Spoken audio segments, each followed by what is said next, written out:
Benami Jobi FM Radio 1. Meto Benami Kakaka. Meto Benami le Yesu Christo Nazareth Tola. Ndo liri. Ejebe Nemi Bule. Tafrache Manome. Ejemi Bule.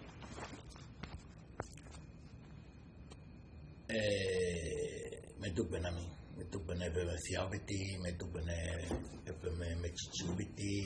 Benami Kankoe. Le Tupuwe. Le Kajo. Le Tubioe. Meto Benami Siamen. Esempebe.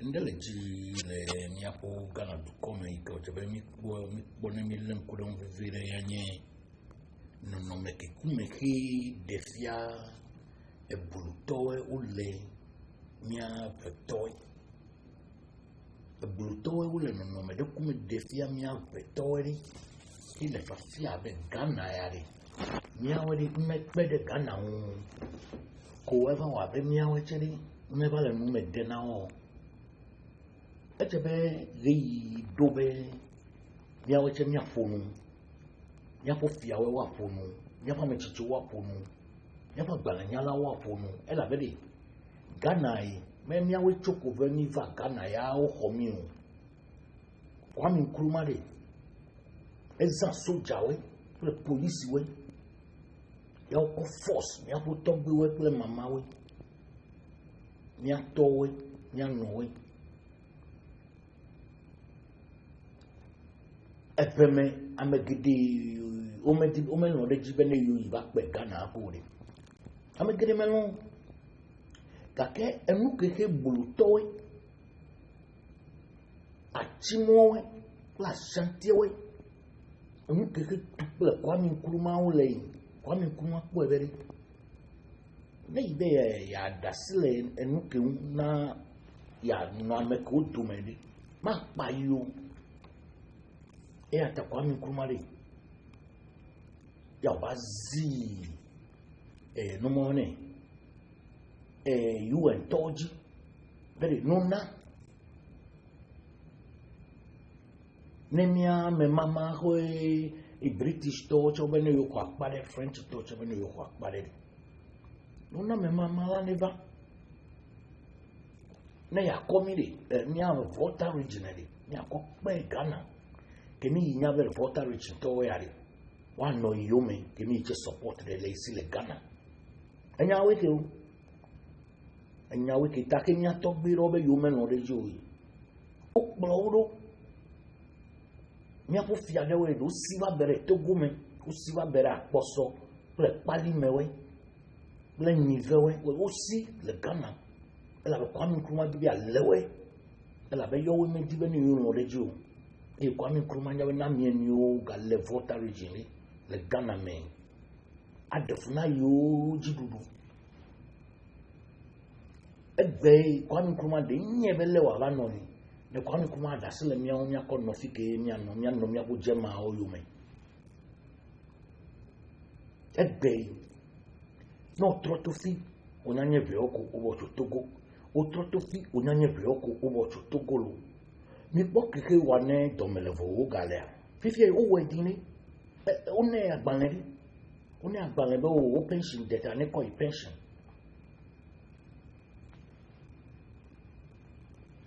ona domelevo agbanle bo o re ide ne ko pension e pe ke ko dara agbanle ji kwa cheke yen 61 e kwa chere me 61 yo 60 ta 60 June ke bayi ya o pension tai de koi opo bulu toki wa ya mi abie wo chere mi lo yo mi ye de bele mi abie wo chere je mi de susu le veme bo le ke veme ki lera e kododo le veme ale bebe to wana de keme le veme ya fo me ko dengo le veme kwa che no be no yo wa to wana le o ma no be no yo we de e veme wa de be no yo we de gen to me e bulu mu to me we la be mi abie we to chere de kawo wo de kemia mele mia dum mia no vi odu me dudu mbia no fi ne jan ne nyima yi jime ya nyimi abrewe me pere mi ano me no ya ke do na bulu de ke le do ala file ha me va ko resume CV e ko fe be le do di ami qualify you me qualify you ko nya le bulu be do ya kula e je wa adi anamo e godo la ke ve de qualify na qualify wo ya nto krache e do o ma po e do ima na o ma po ma na o ma na do e la bela e le fofo me do ni na do e o do ava jeun wa va yin go wi lo alo le fofo be wa va dujo lo alo wa va ko le isi lo mi abio mi wa no mi o che ni woni na me de ke le to ala fide ke po bo e pre to nyu o whichever e o che na ba wa de na po lu ni a dibe ni to ami edo me no nya mi ne mi ko te pre ya fa no me nyu nya to go pe nya to pe no me do me nyu nya me ko ke new generation e je mi change nya fa no me e je be de ka o de ne va nya do me ne mi a chere ne mi build consensus le mi a do me let me build serious human capital together. Let me one.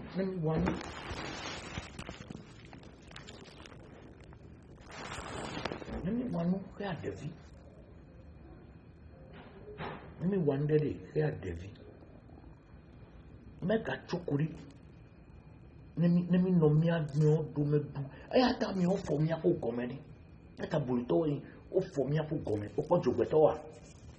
Opon kele jole NDC me fifia jugbetoi o le jibari bari fifia jugbetoi yo welengo na NDC nugede jugbetoi lengo black bearer jugbetoi go ide parliament jugbeto son mutaka aruna nuka ekere ayarga yo habiti Ule fini toy maso funko amekonko kwase vile yako nya black kwa evo mechonko agase mi onko agase osa black kwa evo kwa toka onko agase yo enama bonchora obeno you know ba vote NDC MP wame 12 wame you 12 of NDC MPs wame you ba vote from Minyave 37 yami no left man. Ke Minyave yo matan you. Ke mi no kata mi va fight kakaba ko MP. E gata ko no kwito didi selfishness. Pa, mo ke kuma ye watch na mle NDC chonya me. E mo no china mere NDC le. E jebe do ide you jebe de mi ave we. Na bi fia we be menya soto mi no kimi lo wo yu me ke isi ayi ko onya bere no ko NDC wo ke ko donate bokrache ke ko amegbeto NPP wa danai alo party bu brese re wa danai ni a chok bola bia alo tami bula menwuri ya ta NDC me bu omi ori o NDC da NDC duji 8 years so means ko na mahama utu asimo to stadium we to know the brutal women. Joe Warden Yabo.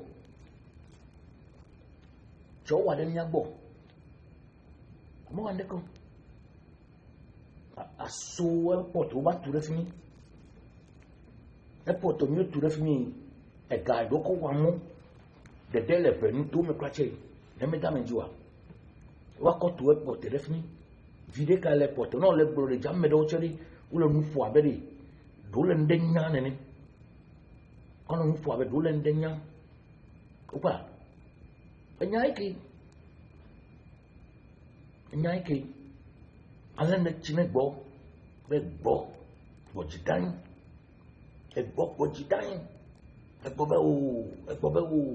egbo iba dafo efiasi omo dechime fun ale ya oba lepo koma wa konori ya le bia egbo me chinawa come china ho le juju le dada to me china be gbogbo jidan no keke wa already never jolly akam oh ko ne joy yi nto yo nyai if ya ko joy opo nye ko wala ese boli na mi nya vyo embe o ma denu politics nyamo o ma denu nyamo mi dasela una medewe ko do kwito dilawe to 1992 amoyi MP din badegbe vidi de ke over voter regional o me konde ke over voter regional e do kwacha ma so fun ko le parliament chikakaka do yize ton do yize ne kakwe do kwito didi ami do kwacha dukewe me o chokwacha no do ma wanu blani na awanu blani na vakpo obimpe cho vakpo ekwasana danswa cho churupe o vakpo pe churupe la me dijori kake po fo mora po bowe mera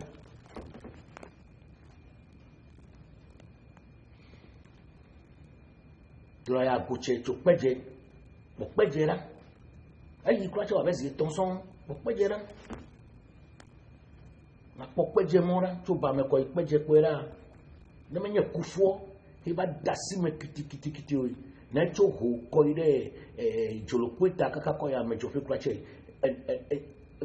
ko apo ba wa mo mi enyama na chijala yo mata yo kwa mi abewede ndele fudana mi abele ke ndele fudana me ibo ne nya to kwa de wa be ke ya chume so fo no ke wana o la wa de domele fo muna enyi ne ma tan po domele fo ke ni kuli mi afo nu yi na mi ato domele fo de be independent as a president 2024 mi a rally you for be tele Ghana mi a rally mi a plero wadujire akọ onya tefetoto pla o Ghana wori akọ dengo pe le duji ni tunu pla politician fiafia ko biti atanjo ni come ya pour parliament NDC ko MPP no ko parliament nya wa chere nya you for chere nya play domele vori nya ko presidency ni ko da be charge la yo che no parliament no sewa nya che mi play domele vori nya rally lone BNI police yoko Shraj nya rally fimi menya parliament apia ana corruption to lord menya parliament ori we can do it hemi le Ghana push le Ghana la fi de dobe mi a politician we ki mi a tokunya dukuito tidi nchoncho ke amero do le parliament fi fly o le 600,000 plus hobe kake manya che do tiki wa parliament afi le kami hobo atai wa me kwa cha pia parliament umechore kelemo amoy no be no woto alono vi na no pomo parliament kwa nyanku wa wi la onya na yu ifini adufuri gawe le fini yu akoko bo veti committee no ke wa le fifia le didiri nya te pe yu me nya te pe zo mi bonya nyagbe ele didi le NDC to o je ka ho de kotokume se gbe o ko eva 2016 ni ke ayari ga he ba do yi be mutaka ko envelope ve mutaka de ba ko Quran bale ba ka churi it's about time this kind of religion Muslim play Christianity no keri maybe there are jogenemi bu bochomi abo original traditional religion no ko sevie na we ko be no tasime na so e daseme na so na ina la ko brebe na kweda ajaba mi bu gender commercial because ebe a chome ebe a to parliament nya ko parliamentary nuke MPO before nuke wa Supreme Court kilera clearly in the open ku yaula me robi clear in the open clear amede do referee la competition me yawa competition me amesema le kwa competition me yi nwe no ya no ba we chelo ba yire ya oboke Fifiere, can you referee Vadaba Conyameri? Oh, much commissioner way over referee Maconya Kemo. Referee Maconya Kemo. Yakomia was a yame. And Fifiere, do I'm 72. Oh, football level, football. I'm a referee, not score now, Kuri, with a salon in Osibe. Let me have that someone Osibe. La voce una mia ganatori, assumino mia ganatora, me guarda co, de mille yakaje che milo boti sanya. Però ire indo kwajinam kaka denyo jibo. Yatanyi pipi nyi megadema no NDC nya che do. Alo MPP nya do, Ghana nya ya mebema do. Ghana nya do mele. NDC nya re mega kamu. Kake nuke ko jewe mia Ghana viwe. Ke mia Ghana amekobi tiki landa 50. Actually Magbole choba amekobi tiki landa 55. Amekobi tiki landa 55. La jebe no rally. Let me diamede. Let me diamede mekere atantonya tefe. Amekere atantitre agrobe A is A, B is B. Uduga no lowe no tewe mu. No kanya mekulu no tewe mu. Domelevo atanwa domi. Enyi meje campaign na domelevo hoho. Enyi meje campaign wane domelevo hoho. Me domelevo re. Ne du president. Ewa politics o. Me wa politics. Enyi me kamu. Ame keke di me politics o. Ame yo politics wa enyi nyao. Ame yo nya tepe toto. Numa ya 10,000 le Ghana fifulai. Ghana de. Ghana hiya nya tepe tola. Ba me keke atansen kume. Akwa mi on kuma chine bo me weniro. To keke jenari. Ko to keke. Domelevo ri atanwa domi. Domelevo. Nye meche campaign gomele domelevo. Domelevo ri. Ata du president le Ghana le. A change no le Ghana. Ame meet up with 10,000.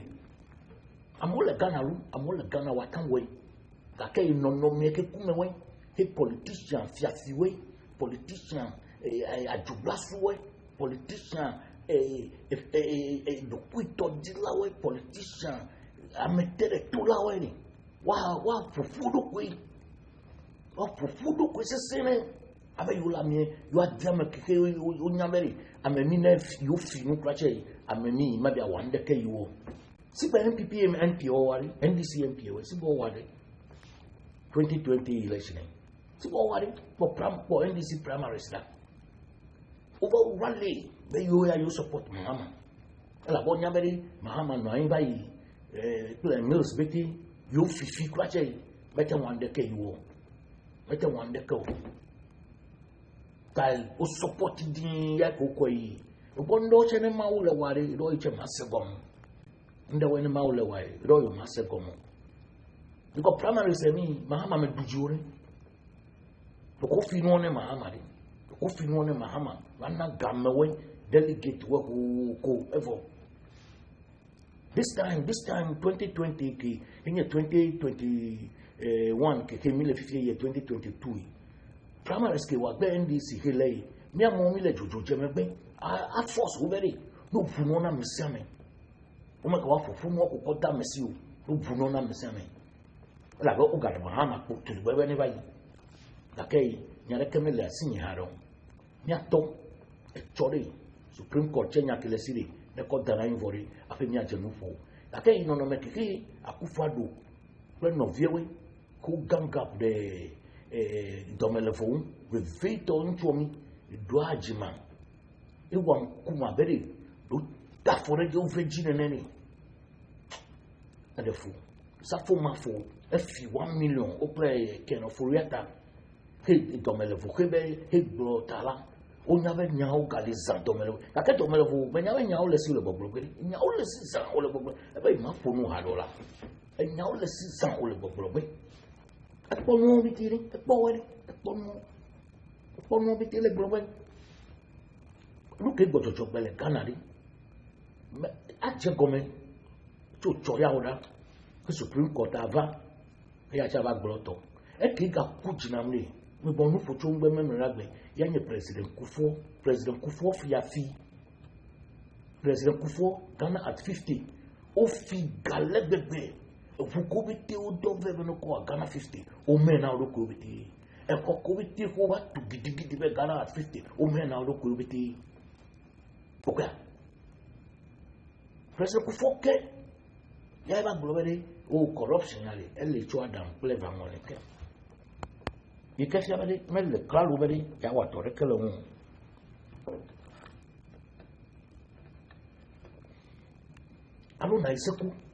alors na iseku ya wa dokle enye MPP chairman mai meri ebe de ye castle gari do lu ele kutokuma wa load your boot alors na iseku egbulero ebe do load your boot ple ga le kutokuma le o de gasakume kame dinde ko pese ko fonto che gbulero ebe do ina mi o loka afika kai de chino we ke anyobo no ko ibo fiafi Boulé fait fuir, ou bédor, ou bédor, ou beskou de après le certificat, oui. Puis il y a le nouveau fourré, mais Supreme Court qui est verdict verdict, à mes semaines non régi. Après, fifty bubu, mais Ghana, ou mais Ghana America de bois, America, because I'm teaching all the mien de vieux bois, very. Nya mele munya o tade yunya gbonya ko le nya ko sibe mega lesi bo fifi mega lesi bo ma no regional sibo enya ke ko ba gbo le bo mechi nya e butamele nya won butamele desiru de po kwa na nyu ke o PDS chen do chum o kwa japave chen do chum election ke wa o le ke je mesale no wanya manya msenya le ke chubo Supreme Court na ke wa o le kwa che msenya le ke chubo fifi ke mo ben ku bia zone ya lo dobe che le kai megbe san le kai megbe kuma ibo ra be nke le Ghana ma dunu de bokracho akomedi pokola mi akpo aben le mi chule jemi be mi aigbeto mi re ruke togo to mi re mi a o de mi choba bia mi be mi ba komi mi ba bi de kukuna mi ba join Ghana de mi ba de kukuna mi be mi a join Ghana mi de kukuna mi ore Kana mi problem mi a ko Ghana union me no me nyori e mi de mi le union me fa me chore kala mo union me le man prusi toke kuma we mo si toke kuma we me ta toke kuma we sien lo cho wa ba yu la me nu dora me bo mi a ko gbala nya la we mi a we mi nya fi na mi chori mi a we mi nya be we nya fi na mi cho mi nya fi ke mi cho yo me ni America na cho Ghana we Guanto e fa fiel yo va Ghana ma ape mi abite mba je jojo pe ka santi wa ke o cho mosi nu to me nke Niger Mali nu to me he vai me ya over no bawa pala me we over no bawa pala me we ko o nya o le fuma ke o si he va Ghana nu to me ya ba na bawa pala me o be no yo kwa imba ya over pe me ha we ya mi goji ya wo si jo Edbo wa dole fún mi be mi a togo to mi yes mi an to mi apa ingba jimi le ni mi awe mi an to mi apa ingba jimi la mere ke ma ta nya mi le mi apa ingba ju yo we mi wa ingba ju le yo we mi wa ingba ju le mi awe mi an to mi apa ingba ju le mi le mere ke ma ta ma nya mi la ingba ke jimi le papa e do ile emo koji emore okoji ejo mi a be ore mi je mu fozon ne yo chono po na bulu la lek were no po be mi a chere ya fun kuma ko mi atan fonu enye nle won mi no nya de mi bu ame nya ve wori do pala mi de mi bu ame be don ku ji gbede o de senam ta na me yere school ame chichi de se de me po ma do gbene na me nya jela me chichi de se de won ko ma do gbene ela be si bo fiam ta chi e chi asini ka me kochi Takano le wasi be kore amo asusu be ne to onu abo me le nunya ta ido ila je na dasile un dara fire e o chera na fia be ichi ora ma tan we ape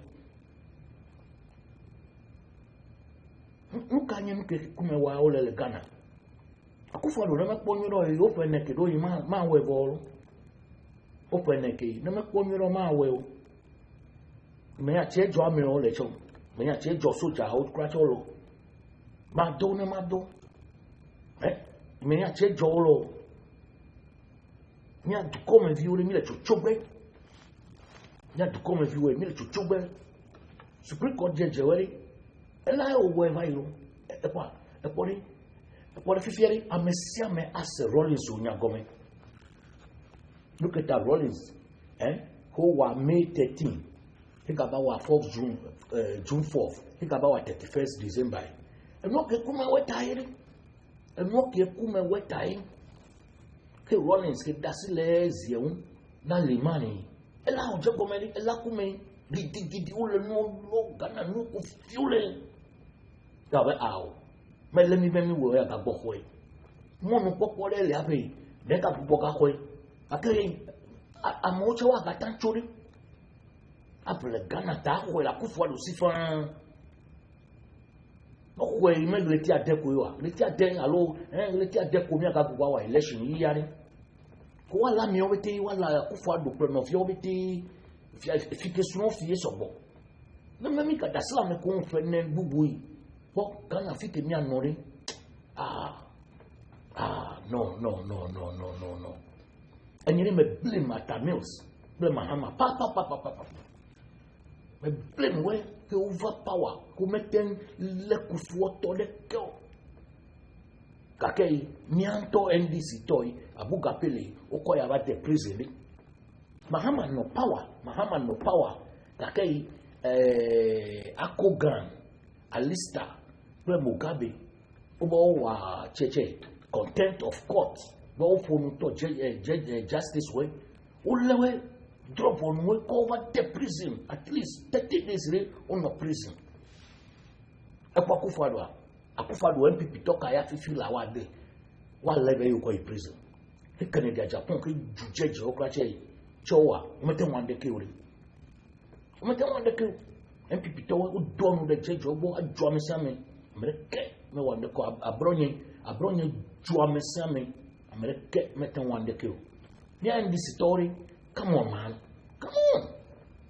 come on ni a hypocrite story all over be ni a NDC party hypocrite o support them too much, hypocrite o support the NDC me too much. Amne do kwache manyafi no chocha be ba do be union NDC to kaka NDC never power wa ko biti wa bangaina aba opposition wa so kaka NDC na dole power ko obiti ugabu kini eba kure amekwe ko meponde ke dule parti mo grassroots we ameko le fupe ko nye parti onko we parti o de denotai jerio ga je fupe wa pe fudi na parti kanya ba power ko la o ga fiti o dara jege doka ba ko mo chu te fo e ma nyafi na chop lo chu jerio ga ba take over ga ba du fe ejebe party entori. There must be a serious reform in NDC. There must be a serious reform in NDC.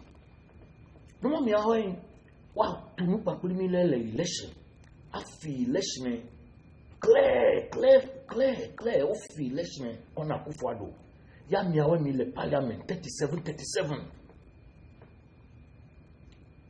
ya fifi yi amekwe ko jo mi a drop amekwe mi le vetting e jo mi a drop gede because nya kebiti gba mi over le to so le kemenu but NDC supporters were all fight benem ya doji ya wo de way ndu wa me way takei mi mele ya abu mi NDC to le parliamentary mele ya abu ela va mi treme de yo ya yo le parliament koko Mahama ekpo edu president o medu president ya mega kayo yo akpo yo poga ta me cho de kelemo ya mi gabane yo ga hokale MPPC poga anami ono va pass through chedowa le prenne vai NDC MPs mi po mi adoko ejinwenero merci boy ejobibi LMPP to bigbe wa bimi o cha kokperon abimi akokperon la very melon de jibere ni ablemi aba join gang LMPP tori de gata mano de jolo mutaka mano de jolo 2016 mutaka we le envelope ma mutaka Ayarga, Aruna, and yam vepe o Madeleine Piome. I me vepe, Yanya a black one plus Sohini. A black one plus Sohini, Yajaku Madeleme. Mejayo to Haro, Mrs. Obitila, Nemi Kate, Adiasimi Vulede, and you took in Manchete, the Jubia from the one. Akwana mi vem doto.